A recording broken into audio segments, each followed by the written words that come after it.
welcome back. Welcome to Heartstrings Podcast. How are you, baby? I'm doing good, Wesley Stringfellow. How are you? I guess I'm all right. I don't know. I felt like I was saying Wesley Stringfellow. It's all right. Say my name.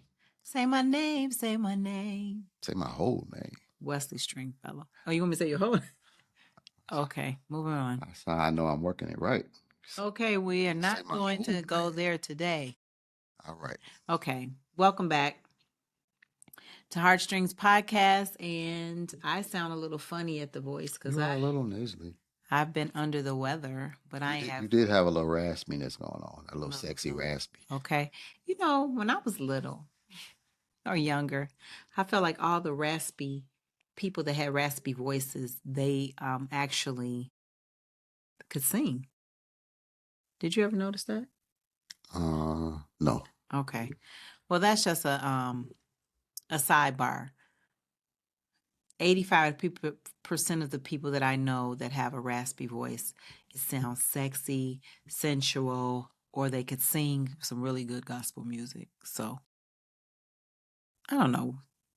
Okay. Random fact. Anyway, well, today I am so glad we're here. You know what I want to confess? What's that? I want to confess that I have learned to take my breaks off.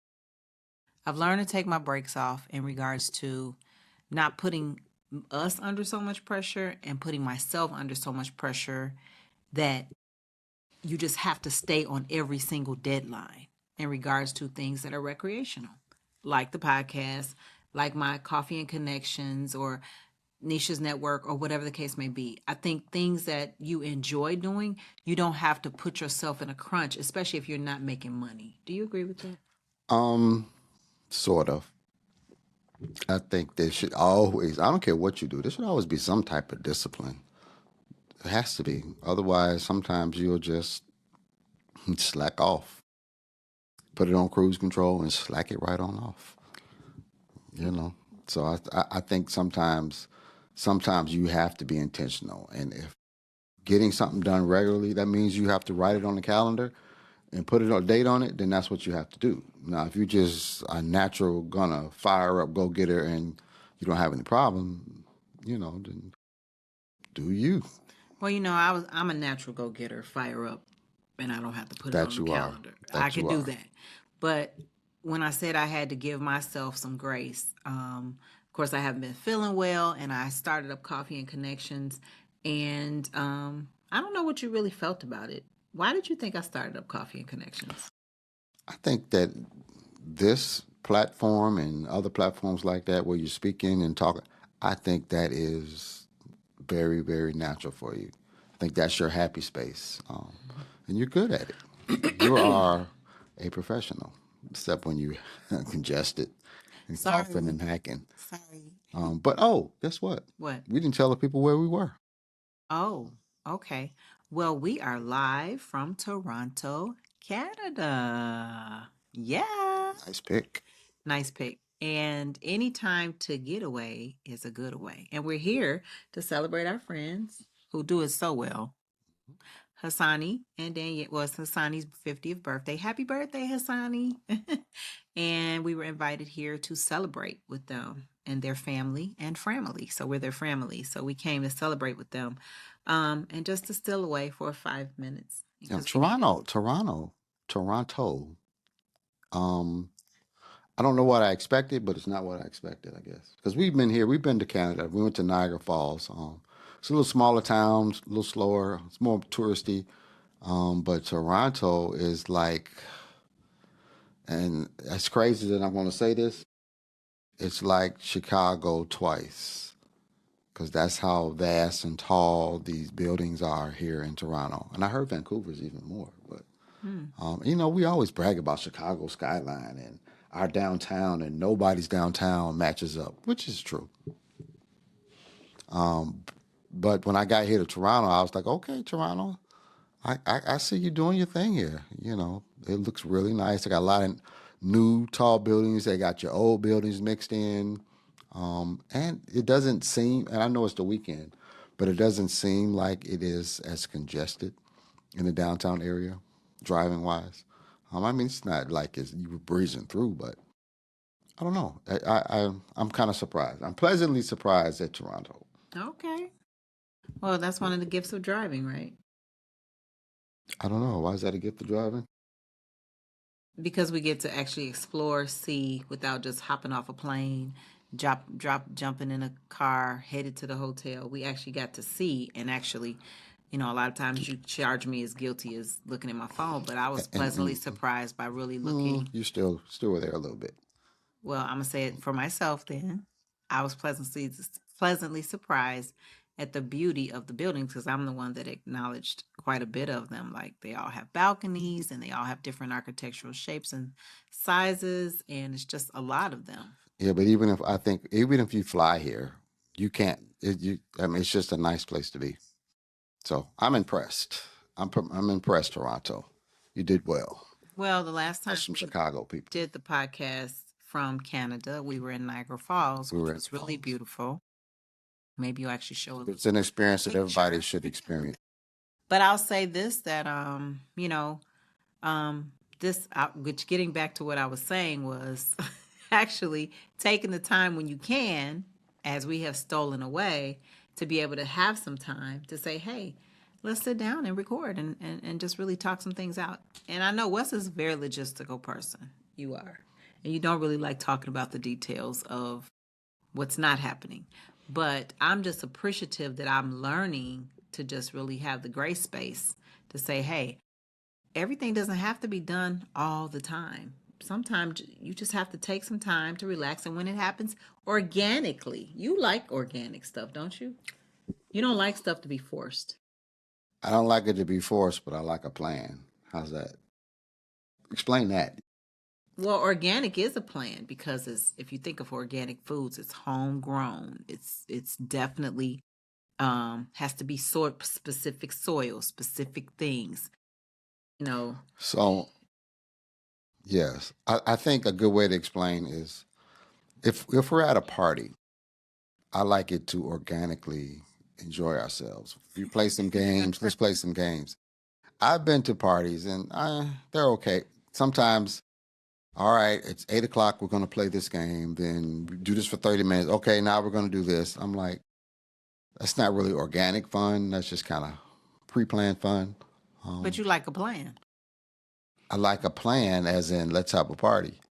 I don't need a plan, as in what are we going to do every 30 minutes in that party. Well, and I here's like what's the so crazy. organicness of that. I just want to say our our perceptions, although sometimes are so the same, they're so different.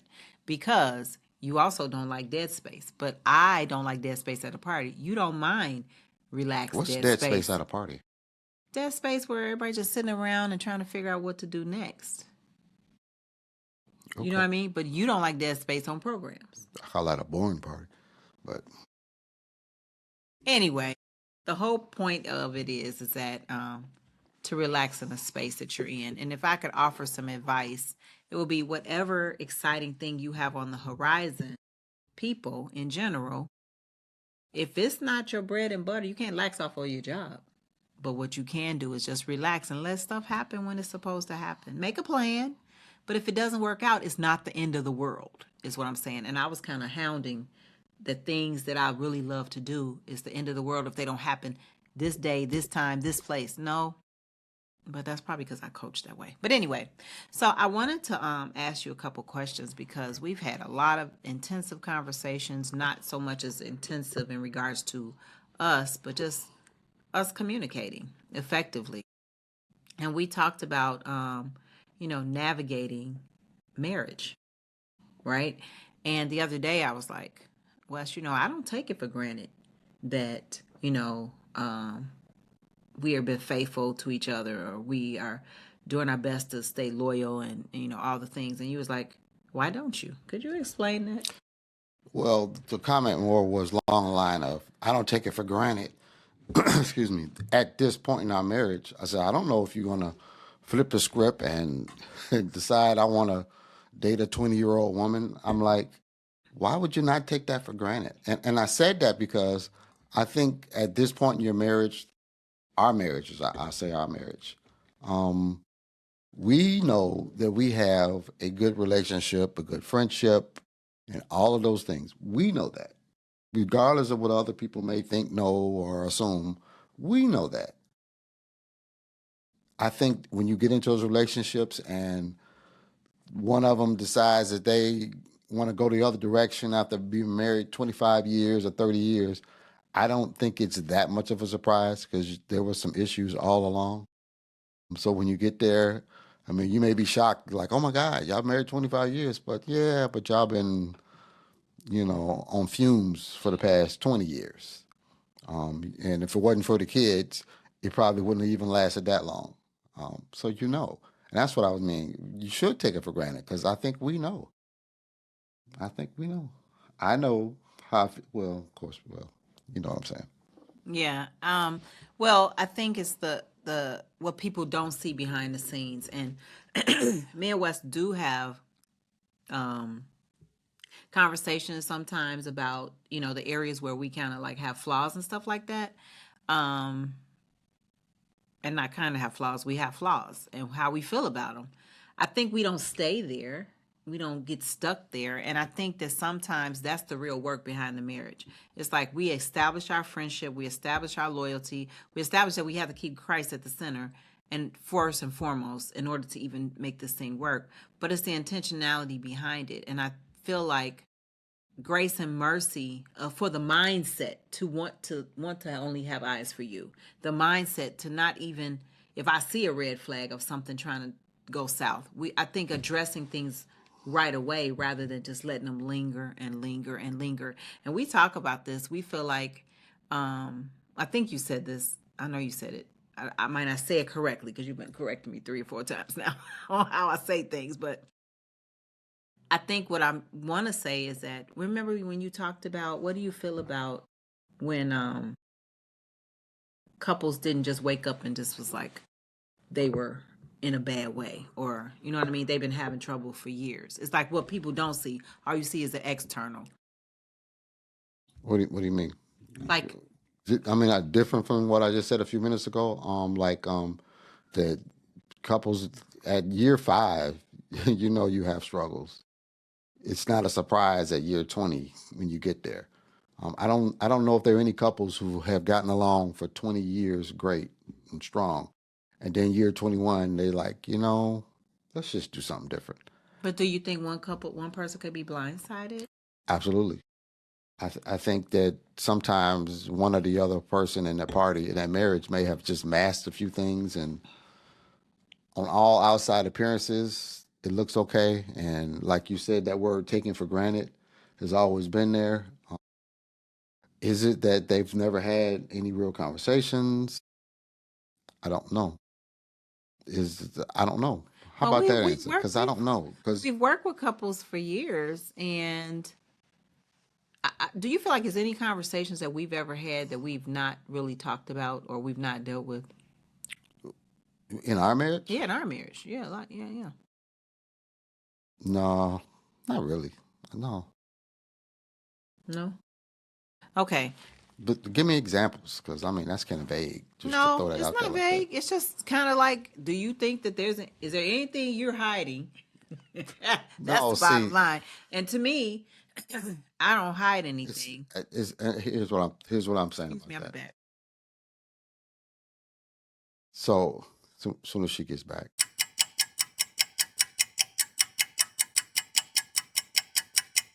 Yes. okay. Um,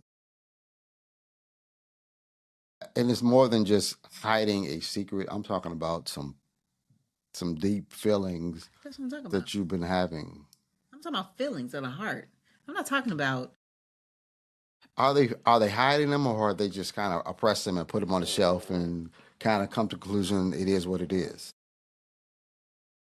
To me, it's hiding, putting them on a shelf, not really talking about the real, tell you how you really feel. Like if if your husband's breath was bad or your wife's breath was bad, and you just let it slide in the car and you kind of just driving and turn your head as opposed to saying, Wes will say, babe, you need a mint. You know what I'm saying? Like you don't just let that go.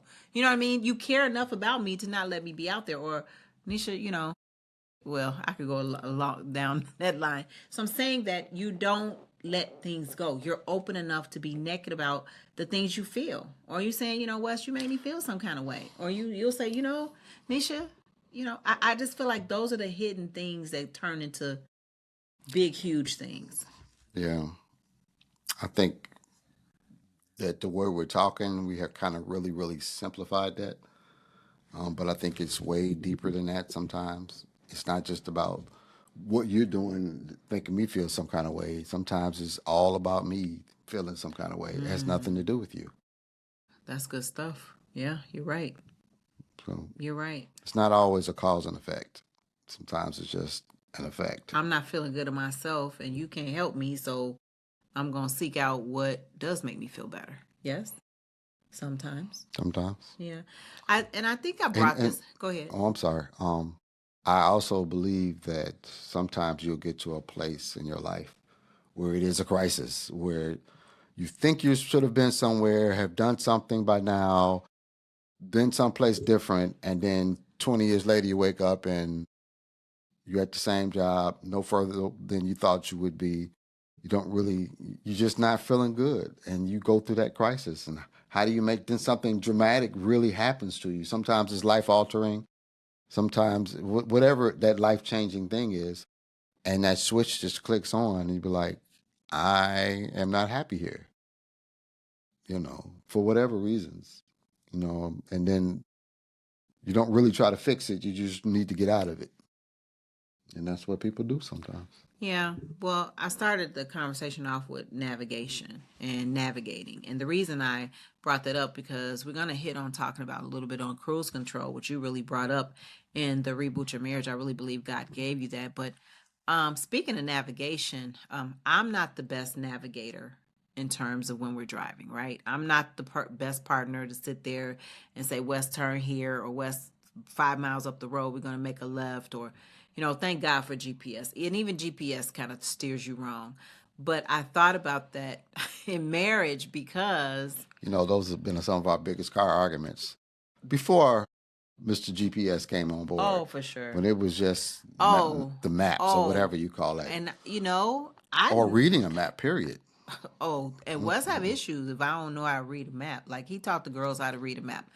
The thing about it is that I had never had desire to read the map. But shouldn't you want to read the map to know where you're going? It wasn't my thing. And I didn't retain it. And even without, well, never mind. See, let's move on. We're going to move on from there. Let's move on. But with that being said, that is what I just had a flashback of the big argument we had on the way to Kenosha, picking up some salon equipment. Because I didn't know where we were going, and I didn't know where to tell Wes where we were going. Left or right? It was just bad. It was so bad. And I was unseemingly. Let me just say that. But it's important to know where you're going. And I think that when couples hit that road of not really understanding which way they're going, they kind of just go on cruise control. I think both and. Okay. I think that cruise control can be dangerous because you can think you are knowing where you're going. You have a plan and you have the goal, and you'll get there eventually. But then you just put life in cruise control, and you're not really paying attention to anything. You don't watch your speed anymore. You got your foot off the brake. What are the gifts of cruise control? Just like, do you think that you were saying? Because it allows you to relax. I think that when you have done the work and put in the time, and just like if you're driving on a trip, if I set the itinerary, I'm on the road, I'm comfortable now, I drank my water, I can put it in cruise and let my foot rest a little bit, stretch it out a little bit. I don't have to monitor the speed. I'm not looking over my shoulder every 2 seconds see if there's a state trooper there, because I'm setting the speed like 1 mile below where I think they would give me a ticket. And I'm just rolling, But the problem with that is you get too relaxed, you can fall asleep at the wheel. You can run out of gas. You can run out of gas.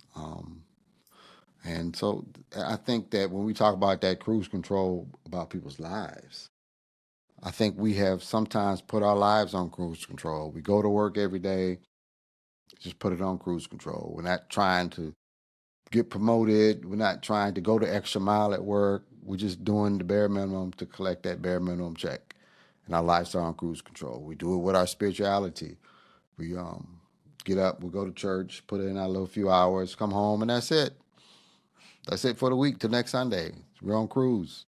We're not getting the family together, praying, make sure we pray with our wives, getting the kids together, praying for them, interceding for others during the week.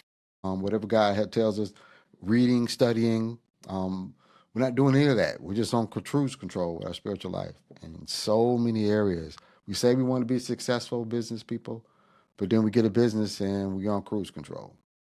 We're not trying to make it any better. It's making money, and we're gonna leave it right there. We're not trying to do anything different. Not trying to double it up. You know, we just get happy where we are. A lot of times, or content where you are, because then content. maybe you may not even be happy anymore. You just may have just be going through the motions. True, true. I think that if you operate and your work ethic is on cruise control, then starting a business for yourself is not what you do. And you know you better than anybody. And if you're not, I promise you, if you're not putting in 110% at a 9 to 5 job, don't go start a business. It's not less work. It's more work. I'm like, I don't understand how people think that.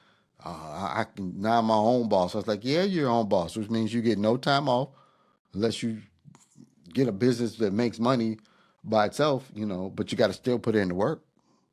You're putting in those long hours. Sometimes you're not even getting a check. You're just paying everything and everybody else. So, yeah.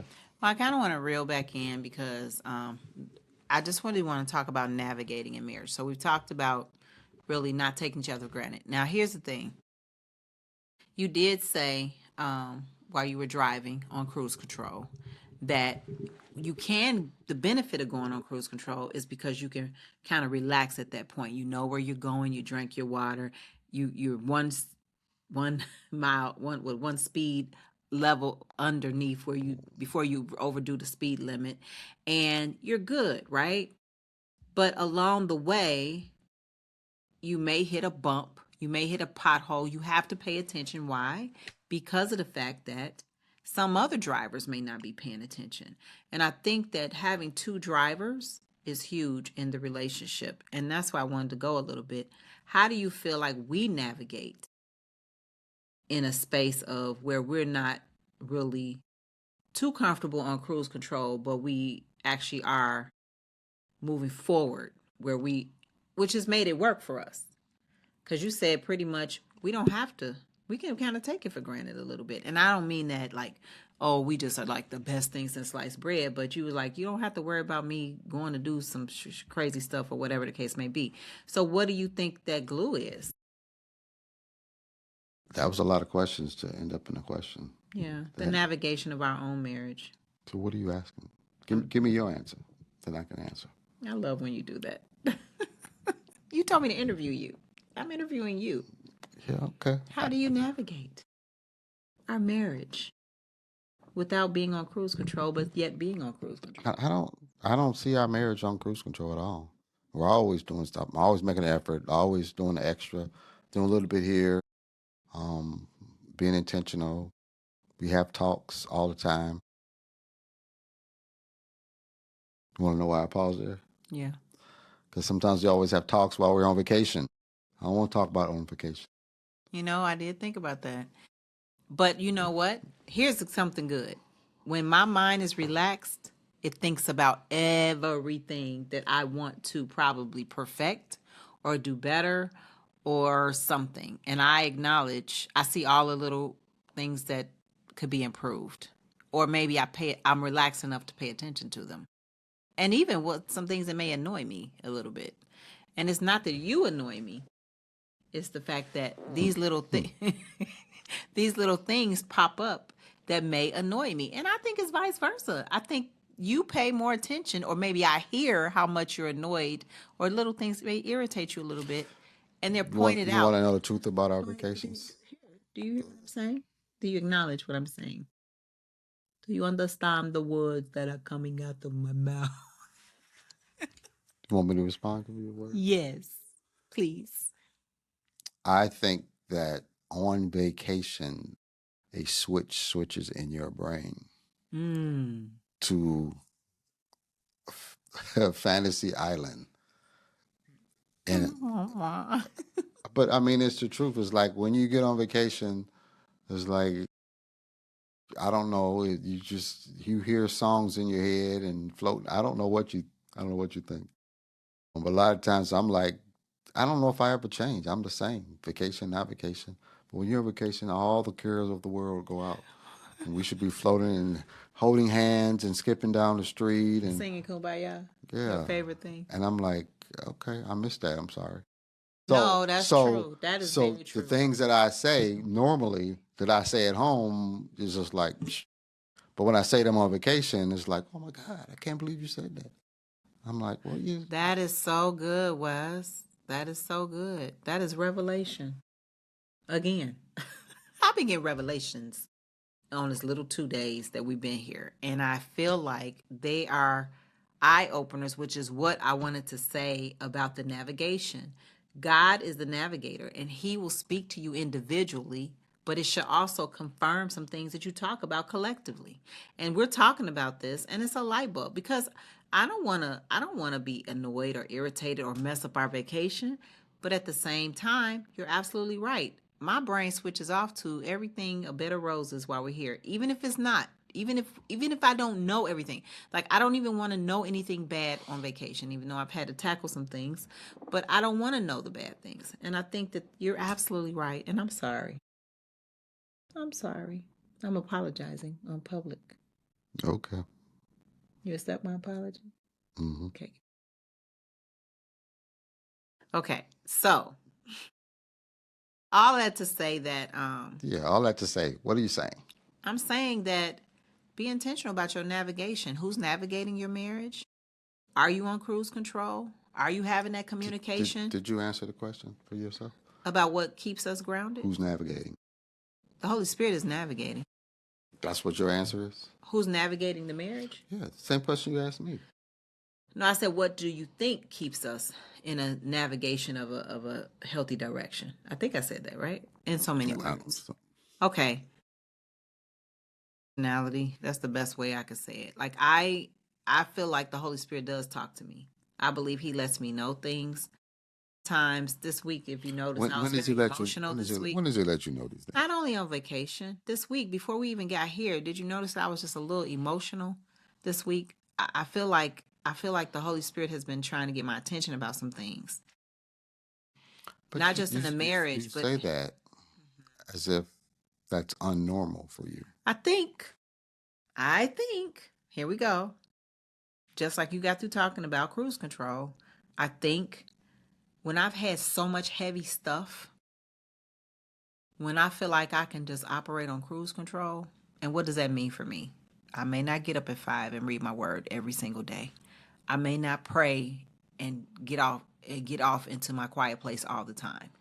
I'm on cruise control, riding off with the revival, riding off where I felt like the Holy Spirit has never left me and never forsaken me. I didn't say it had to be robotic, but I know when I start getting off. I know when I'm like falling asleep at the wheel and I'm going in the wrong direction. I know.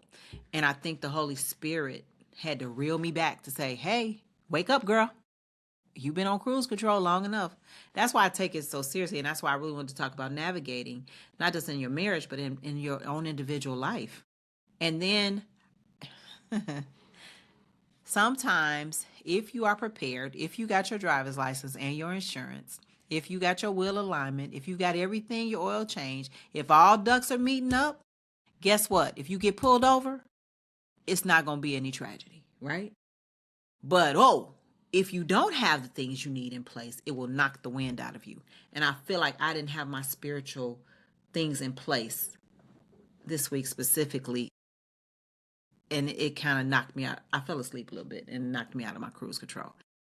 And and it wasn't just one thing. It was like a couple things. Even answering a phone call, I was like, what's the matter? Just the dynamics of what has happened. And I was like, girl, are you fortified? And I was just talking about this. excuse me, you have the gift of not being emotionally um dramatic. That's the best way I can I say think it. triggered. Triggered, emotionally triggered by things. You don't let them move you to the point where you're out of character. I don't let them throw me off my Sometimes square. you don't let them throw, and that's a gift. You think it's a man gift or a woman gift or just a gift? A gift. So, not everybody does that. I don't think. Okay. Well, I think that that's my answer is that when I am not grounded in the word, when I am on cruise control pretty much, and it's okay for a little while, right? But not you missing 2 weeks of talking to the Lord and spending time with him. Not you missing, that check-in after 6 months you haven't had a checkup or a check-in with the doctor. Or you haven't got any spiritual food. You're just riding on the fumes. How long would that take? How long? Where would that take you? How far would that take you? Is what I'm trying to say. It can get you to the end, but in what shape, In what form, or shape? Wow. fashion? Will you burn out before it's your time? What could you have gained along Wow. the way? What more could you have gotten? Is the question. Because you'll get there. You'll get there on cruise control. But what are you missing? Mm. It's like you are riding down the road, and I always kind of, I was going to say yell at you, fuss at you. You yell. That's okay. Sometimes when we're on road trips and driving through mountains and valleys and peaks, I'm like, babe, get your face out of your phone and look at the scenery. Enjoy the ride. Get off of your well, you still do your calls because you have to. But just take a break. Take 5. Enjoy the ride. Enjoy the work. And Enjoy that's the view. good. That's good in marriage. Like, right? Like, everybody's on cruise control and they haven't really taken the time to walk away, even if it's for a day trip, or walk away from your regular scheduled program and do lunch randomly during the week when it's not a part of your program. Doing something that's going to cause you to get out of your regular scheduled program that'll say, "Oh, let me value and appreciate the scenery of what we have in our marriage before you allow things to go down and you off the cliff." You know what I mean? You didn't pay attention to the beauty. This is good. I appreciate this. Was Wes this week talking about this cruise Well, control. yeah. So let me ask you this question: like nobody else is in the room; it's just us sitting at coffee. The majority of the time, do you think I operate on cruise? Wow. Mm, don't embarrass me too bad. I think that I don't know how to say it any better way than to say I feel like God allows you to hibernate in certain seasons and you're stored up for the winter. I feel like you never miss seeing. I think you never miss seeing. Like I rarely hear you say I didn't see that coming, even in a movie or anything. But I feel like the way God deals with you is literally different than the way he deals with me. And I feel like your ears and your eyes are always open, even if it doesn't look like it to me. And that's something for couples. Like you don't know what is going on in the heart of your spouse. I can only know by the fruit of how you show up. You understand what I'm saying? And the way you show up shows me that there's no way you can't spend time with God. There's no way you're not praying for me, our family. I really appreciate that. So I feel secure and covered in the fact that you've got what you've got with the Lord. And now, could there be some areas that I speak to you about? Wes has so much wisdom, and when the word of God gets like a hold of him, he comes with revelation like none other. And so sometimes I desire that gift to come out more, but that's between him and God. That ain't between me and him. And it'll come out like it did this week. And it just like, man, boy, I could slap you for all of that wisdom coming up out of there. But that's not my space or my place. But do I feel secure? I could go to sleep while you're driving. I don't feel, and that's even in our marriage. However, that does not lead me to not pray for you. I was praying for you this morning. I was covering you. I was asking God to give you the desire of your heart. I was praying for your health. Wes never knew. But I feel like that's my hidden gem of where I can't be sleeping or on cruise control. I got to keep him covered because I know the value of who he is in the kingdom and who he is as my husband and who he is as a pawpaw and a dad and a friend and a brother. And even when he feels, even sometimes you don't feel like, I know you don't feel like people like really come through for you. Wes is a come through for you kind of guy. Let me speak. Okay. You don't come off as really needing anything. So I think people sometimes take it for granted that, sometimes you want somebody else to drive. Sometimes you want somebody else to pick up the phone and call and not Wes always or Wes and Neesha always checking on. But I think you just accepted your call to who God has called you to. But it doesn't mean that you don't want to relax sometimes. Say, Neesha, will you drive? Or, can somebody else take the wheel? So that's my answer. I had a funny thought Tell me. about me asking you to drive sometimes. Because sometimes it's more work. Did you know that? Yes, I do know that. It's more work for you to be alert. You're my security. It's more work for you to have to pay attention. Make sure that we get up the wrong expressway. And at times you have let me. When I'm driving, you are social median or asleep, enjoying your best life. When I let you drive, I have to navigate, fix your food, get your drink, make a phone call for you, Turn the music up do loud. this text, get the music. I got a DJ. I got to do all these things. I'm like, I just wanted to close my eyes and go to sleep For a few minutes. for a few minutes. Well, spouses, let your spouse be on cruise control sometime. Let them rest. And sometimes I do. Don't. Yeah, if I am super tired and I need to sleep, I will. But if I'm not, I just keep driving. It's just easier for me to relax my mind. Not have to be your assistant, Okay. your armor bearer. How did you feel about the question you asked me though? Go back to that. How did that make you feel? Um, yeah, I mean all that is great, I guess. But I do know without a shadow of a doubt, I could do and be and do a whole lot more things. One, if I felt like it, I do. But sometimes I just don't. So I don't. I guess I get lazy on some stuff. Believe it or not. Can't tell. Most people can't tell because they always say, you're always doing something. Okay, yeah, but I don't have a problem with doing nothing, which is a difference because some people just can't sit down and do nothing. I could sit down and do nothing. During the pandemic, when there was nothing to do, I was just fine. I had no problems with doing nothing. But I can get into that space where sometimes I don't feel like doing anything, and I won't. But I know that there's more to do, more stuff that I could be doing. You know, Well, that's why I asked. well, Did you ever notice that about me? yes, I definitely know. Why it's got to be definite? I just definitely, can't say, I oh definitely yeah, know. babe, I kind of noticed a little bit. No, I I definitely noticed, but I gave you all of the things that I value. Did y'all see how I did that? And I think that that's what's important. Compliment each other, celebrating the differences, celebrating the victories on what you see in your spouse. That's good navigation. But then also allowing your spouse to come clean with their own stuff, right? And you don't have to point out people's flaws. People point out their own flaws. And if they don't, the Holy Spirit, if you're leading, He's leading you and guiding you in all truth, He'll show you. And I guess the reason we took the podcast Heartstrings today this way is because we've been hosting Reboot Your Marriage for the last 8 to 10 weeks. And pardon me, we're almost done. And every time we teach a Reboot Your Marriage, we reboot. And our theme this time was, can we talk? Can we talk about it? And it was like mastering effective communication, learning to master effective communication.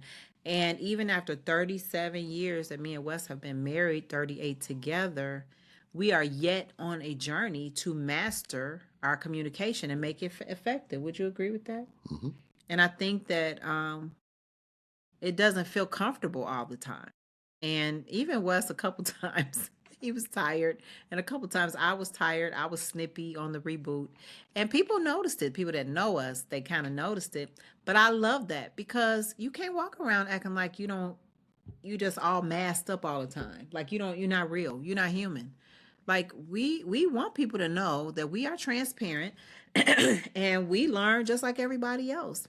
But if you're too good to learn and you always have to be the teacher, that's a problem. I think that the doctor needs to know that they need a doctor. The teacher needs a teacher, right? And so I think that those are just some of the things that, learning to navigate your communication. And that's kind of what we've been talking about. Navigating your finances, navigating your intimacy, asking the right questions. And so it's been really good. So I'm glad we were able to have this conversation today. But one of the things Wes said, and I want you to, he said it like this: get off cruise control. Say it. Say it how you said it. Get off. I said it just like you just Say said. it again. Get off cruise control. Say it like you said it the other day. I don't know how I said it the other day, but I was just saying get off of cruise control. But why? Navigate your life.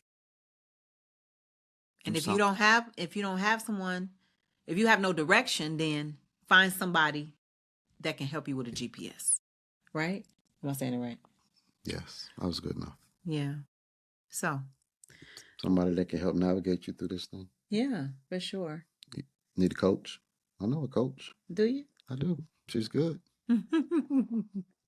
So anyway, well, the marriage getaway is coming up this year, November 5th through the 8th. So if you all want to come hang out with us, it would be great. And Wes is doing a men's retreat this year. You want to talk about it? Because it's still in cruise control. Oh, still cruising. It's June the 5th and 6th, I say that because I have a date. I have a location. You have hotels. You have somebody registered. I have a title, but I haven't nailed down speakers, format, agenda, any of that. Get off cruise control. I will, but I have another event besides the fact that we're out of town now. We have another event coming up, maybe a couple more before then. Yeah. I have to navigate through. Well, thank you so much for doing this today. Thank me too. Thank you, babe. Let me tell y'all something about Wes. Thank you for getting all this stuff together. Wes, I said, what's the extra suitcase? We only gonna be gone. He said, that's the stuff for the podcast. Do y'all know my love tank is filled up for weeks now? What have you done lately for your spouse to fill up their love tank? Have I done something to fill up your love tank? You yelled at me this morning. Oh. No, you didn't really yell. Thank you for doing this. Thank you for taking the time to realize that what we do together is a wonderful thing, and I appreciate it. So until next time, I love you. Love you too, babe.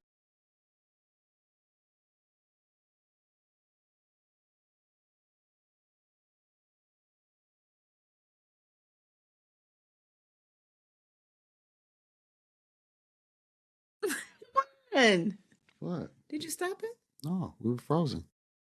It's still going. Bye, y'all. Have a good day. We talk about